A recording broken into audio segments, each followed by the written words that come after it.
آپ دیکھ رہے ہیں ڈرامہ سیریل ہوک۔ اگر آپ کو ہماری یہ ایپیسوڈ اچھی لگے تو ہمارے چینل ڈرامہ ہب کو سبسکرائب کر دیں اور بیل کے آئیکن کو پریس کر دیں تاکہ جو بھی نئی ویڈیو ہے سب سے پہلے آپ تک پہنچے۔ آپ اس کو واچ اینڈ لسٹن لازمی سے کرتے رہیں، ٹھیک ہے۔ میمونہ جو ہوتی ہے فل غصے میں کھڑی ہوتی ہے، اس کا غصہ زائد بھی ہوتا ہے اور وہ حیا کی طرف فل بدماشی والے اسٹائل میں آ رہی ہوتی ہے، اور حیا جو ہوتی ہے وہ معصومانہ چہرے سے بیٹھی ہوتی ہے کیونکہ وہ معصوم اس لیے ہوتی ہے کہ جعفر الہی سے شادی کر بیٹھتی ہے۔ جعفر الہی اس کے اہل خانہ اس کے پکس لے رہے ہوتے ہیں، ٹھیک ہے۔ ایک طرف تو حیا کو اپنے بوائے فرینڈ کی محبت ستا رہی ہوتی ہے، دوسری طرف وہ جعفر الہی سے شادی کر بیٹھتی ہے۔ جعفر الہی کی ماں بڑی پریشان ہوتی ہے کہ اس نے میمونہ کو چھوڑ کر حیا سے شادی کر لی ہوتی ہے۔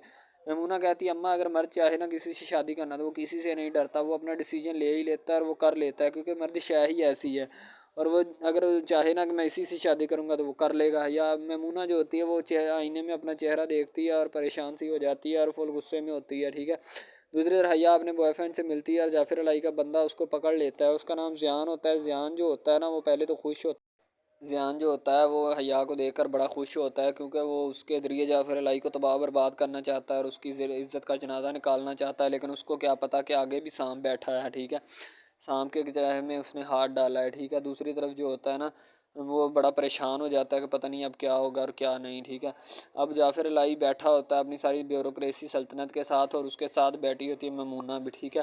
جعفر الہی کہہ رہا ہوتا ہے کہ یہ کل کا چھوکرا میری عزت پہ ہاتھ ڈال رہا ہے، اس کو ایسی سزا دوں گا کہ ساری زندگی یاد رکھے گا، اس نے میرے ساتھ اچھا نہیں کیا۔ دوسری طرف زیان جو ہوتا ہے نا وہ حیا کو دیکھ کر بڑا خوش ہو جاتا ہے، کہتا ہے کہ جعفر کی محبت میں گرفتار ہو گئی ہو تم، ٹھیک ہے۔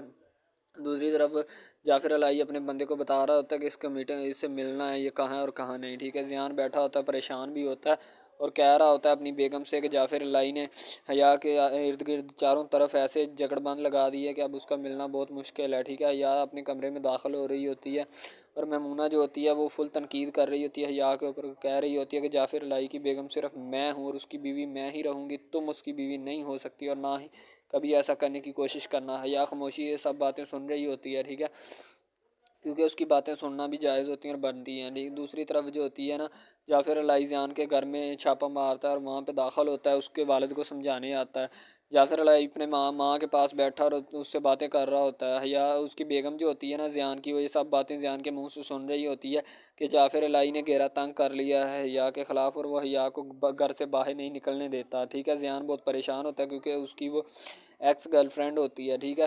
جعفر الہی اس کے گھر آتا ہے اور زیان کے والد کو کہتا ہے کہ بہتر یہ ہے کہ اپنے بیٹے کو سمجھا لیجئے، یہ میری بیوی کے ساتھ جو بھی اور میری حیا کے ساتھ جو غلط تعلقات رکھنا چاہتا ہے نا اس کو میں ایسی سزا دوں گا کہ ورنہ ساری زندگی اب میری سزا کو بھول نہیں پائے گا۔ جعفر الہی جو ہوتا ہے اس کے والد کو یہ سب باتیں سنا کر وہاں سے نکلنے کی کوشش کرتا ہے، پہلے تو وہاں داخل ہوتا ہے اور اس کی بیوی جو ہوتی ہے وہ دروازہ کھولتی ہے، ٹھیک ہے۔ جعفر الہی اپنے